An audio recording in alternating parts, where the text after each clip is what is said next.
আমরা খাদ্যরসিক বাঙালি বস, আমরা পারি না এমন কোনো কাজ নেই। খাওয়ার জন্য আমরা সব করতে পারি, ছানা থাকবে না সেই জন্য কি মিষ্টি খাবো না, সেটা কখনো হতে পারে?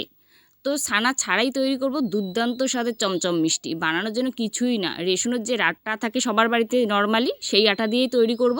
ফার্স্টে আটাটাকে চালনির মধ্যে চালনি নেওয়ার পরে এরপর কড়াইতে একটু ঘি বা তেল দেওয়ার পরে আটাটা একটু 5 মিনিটের মতো ভাজার পরে দুধ দিয়ে একটু ডোর মতো হলে পরে নামিয়ে নেব। ঠান্ডা করার পর একটু বেকিং সোডা আর একটু তেল বা ঘি দিয়ে খুব ভালো করে মাখবো।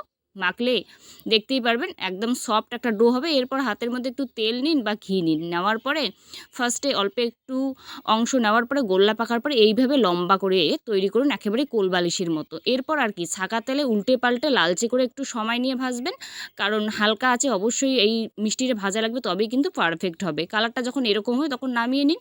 আর যেহেতু মিষ্টি সেই ক্ষেত্রে চিনি শিরে তৈরি করতে লাগবে, তাই হাফ বাটি চিনি আর 1 বাটি দিলাম জল। খুব ভালো করে ফোটানোর পরে মিষ্টি দিয়ে 2 মিনিট হলে পরে নামাতে